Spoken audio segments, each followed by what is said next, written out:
Hello guys, ito kakauwi ko lang ngayon. Kasama ko yung manager ko. Inatid niya ako. Kaya ito kararating ko lang. Bali ano na nga rito eh. Tingnan ko yung oras guys Bali 5:30 na ng hapon nakauwi kami. Kaya overtime yun. Overtime yun guys. Ngayon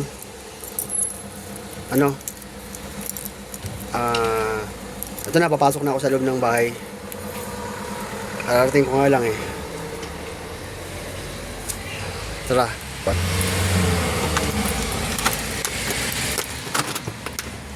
Yan. Mga guys. Yan. September 11, 5:30 in the afternoon.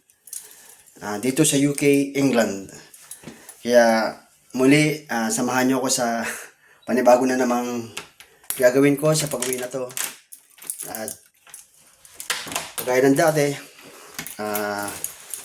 mag-shower uli ako ng hot shower. Tapos, as usual, ganito na naman. Yan. Yung papatong ko yung bag ko. Kasi, kukunin ko yung yung pinakainan ko.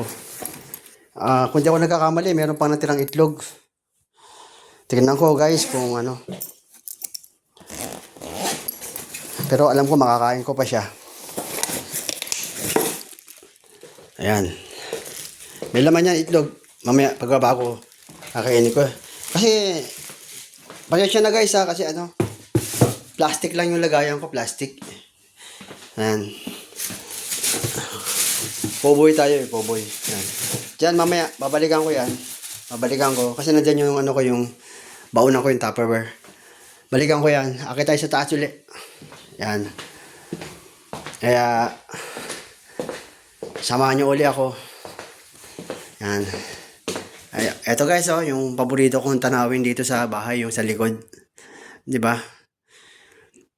Kung kasama mo yung family mo dyan, mag-iho-iho kayo sa labas. Wala eh. Hindi natin kasama yung family natin. Kaya, eto, lagi lang tayong huwag tayong susuko. Lagi lang, stay, ano bang ibig sabihin nun? Stay cool, stay safe, tapos, kung ano yung ginagawa natin araw-araw araw-araw dito sa UK, enjoyin lang natin, maghanap buhay tayo ng maayos, magtrabaho, makisama tayo sa ng maayos sa mga kasamahan natin sa trabaho. Siyempre, lalo na ako, laging namimit ko nakakasama ko nga. Everyday in my life, dito sa UK, yung mga European countries, halo-halo yan. Marami kasi mga ibang Europe na nagpupunta rito para magtrabaho. Gusto nila rito sa UK. Kaya yun. Guys, akit tayo sa taas. Pasensya na. Pagod lang konti. Yan. Kanina hindi ko na videoan yung ginawa ko. Kasi nga nandun ako sa care homes. Nasa care homes ako guys nung after lunch. Pumunta ako sa care homes. Hindi ko na babanggitin yung pangalan kasi para na rin sa company yung ang diferensya nun, bibidyoan ko nga sana, pipicturean ko sana, hindi ko ginawa. Explain ko na lang sa'yo, yung flooring niya, lumalabas yung tubig. Grabe. Kala mo kala mo, ano tawag dito? Yung may, parang sa ilalim ng lupa, pero semento yun Yung tubig, kahit anong gawin namin, kahit na tanggalin namin yung tubig, sipsipin namin ng, kasi meron kasi silang machine na pangsisip ng tubig Yung parang hindi ko alam kung tawag yung vacuum yun. Pantubig iba yung vacuum cleaner na yung ginagamit sa bahay. Malaki yun Pero yung tubig na doon pa rin. Kaya sabi ng manager ko kanina, susunduin niya ako. At babalik kami. Babalik kami bukas dun sa trabaho. Medyo Ito lang, medyo natutuwa lang ako guys kasi hindi mainit ang ulo. Kasi may mga time na mainit ang ulo yun eh. Siyempre sa dami ng mga inaasikaso niya, sa dami ng mga ginagawa niya, sa dami ng hinahawakan niyang trabaho, lahat kanya eh. Kasi manager siya ng maintenance, sa kanya lahat, guys. Electrician, plumbing, carpentry, masonry, painting, kanya lahat. Bali siya lang ang nagdi-dispatch ng mga tao, tinatawagan niya yung mga tao kung saan siya punta ka rito, doon ka sa pumunta kami problema ron, ganun ang trabaho niya. Ay, minsan, explain ko, mamaya, pagka sa taas, kukwento ko sa inyo yung tungkol sa manager ko dito sa UK. Kasi magkataka kayo, bakit yun ang pag-uusapan natin? Maganda yung naging kalagayan niya, naging buhay niya rito. Ayan ang, sana magaya ko rin. Magkataka kayo kung ano kaya yung sinasabi nito ni Rob. Ano kaya yung sinasabi, maaaring isipin nyo na ganun. Bakit na maganda pag-usapan yung buhay ng manager ko kasi basta explain ko sa inyo kung ano nangyari sa kanya rito nung pumunta siya sa UK. Ngayon, nasa office siya, naka-laptop, tapos nakaupo sa magandang upuan. Talagang grabe. Yan, pag-usapan natin. Ngayon guys, pansamantala, napakwento na naman ako sa inyo Papanik ako sa taas. Kasi, kagaya na sinabi ko sa inyo, every pag-uwi ko, nag-hot shower ako. Kasi feeling ko, pag nag-hot shower ako, masarap sa pakiramdam. Tapos maganda sa katawan, malinis ka, pag matutulog ka sa kama mo. Lalo na yung kama ko pa naman, puti. Puti yung unan, puti yung kumot. I mean yung punda, yung kumot ko, lahat puti eh. Kaya kailangan malinis. Yan. Hot shower naman, okay yun, maganda sa katawan yun. Kaya guys, mga kabayan, papanik tayo, samahan nyo ko. Ganun din uli, kagaya ng kahapon. Tara. Yan. Ito yung hagdanan, di ba? Hagdanan. Madilim. Maliwanag pa naman eh. Doon na lang sa pagbukas ng pinto, liliwanag yan. Ayan. Ayan. Ayan. Ito yung kwarto ko. Lagi nyo naman nakikita eh. Hindi naman sa inyo Hindi naman sa inyo iba na. Ayan. Nakita ko na naman guys yung kama. Parang gusto ko na matulog Pero hindi pa. Hindi pa mga kabayan, mga guys, hindi pa. Kaya, eto, andito ako ngayon, harap nyo uli. Ito kasi yung yung may upuan kasi ako rito. Yan. Masyadong malapit. Wait lang. Kuha ko ng patungan. Habang nakaupo ko, magkwento tayo konti. Ito guys, nakaupo na ako. Pinga muna konti bago mag-shower, bago mag-hot shower. Nakapagod din guys kasi dapat nakauwi na ako ng Nakauwi na dapat ako ng tawag dito. Kasi usually ang uwi talaga namin, kami lahat ng mga maintenance dito. Lalo na yung mga puti, yung mga English guys, mga Briton. 3:30 pa lang yan, umuwi na yan. Talagang ganun sila eh. Ayaw nilang magtagal. Yan. Nakauwi ako 5:30 pero pabor sa akin yun mga kabayan, mga guys. Pabor sa akin yun. Alam nyo kung bakit? Pagsahod na naman. Bayad kasi yun eh. Binabayaran nila kung hindi overtime ang tawag dun Kung ilang oras ang tinrabaho mo, babayaran nila. Ganun ang tawag nila. Wala silang overtime. Kung halimbawa, nagtrabaho ka ng lampas 8 oras yun. Babayaran nila yun.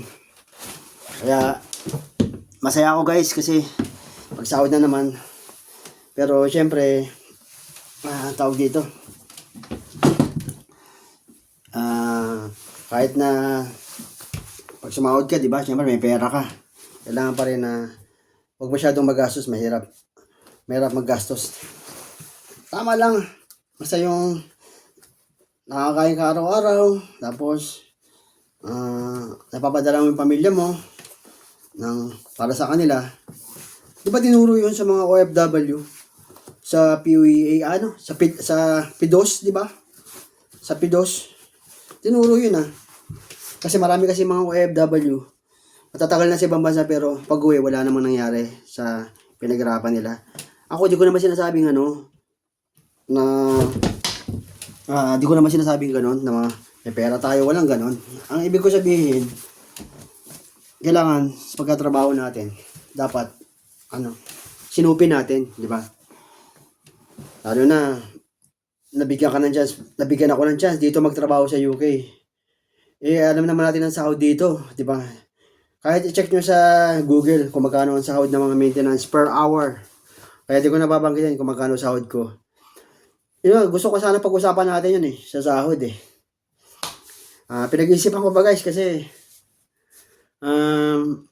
kailangan na may pakita ko sa inyo yung payslip, yung computation, yung tax. Tapos kailangan may pakita ko sa inyo. Pag-usapan natin yung guys. Pag dumating yung tamang pagkakataon, huwag kayong mag-alala, darating din tayo dyan. Kahit wala na, kahit hindi ko na ipakita yung payslip, explain ko lang sa iyo kung magkano sinasahod ko. Siyempre excited, di ba?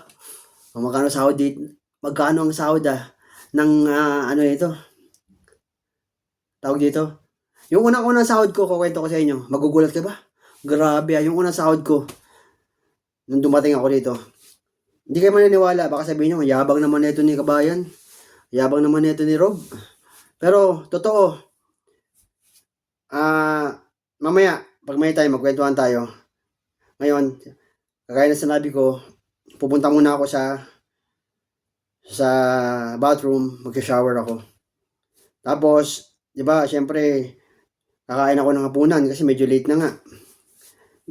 As usual, dating gawin, magsasalad lang ako. May salad pa ako natira isa Tapos tinapay.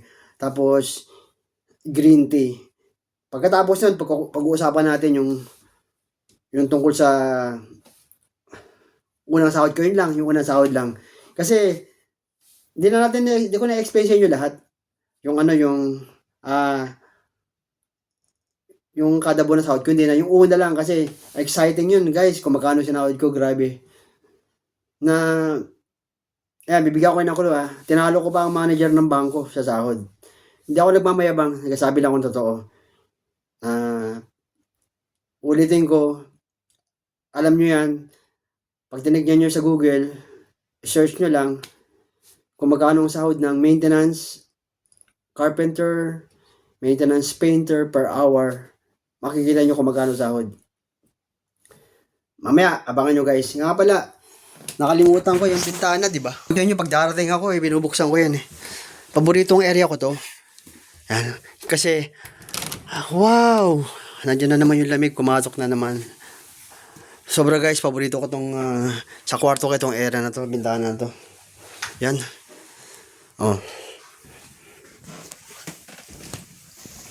Ayan.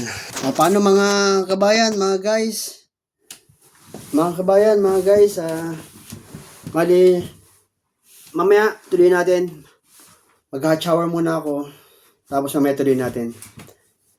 Always ganito yung buhay ko araw-araw, ginagawa ko.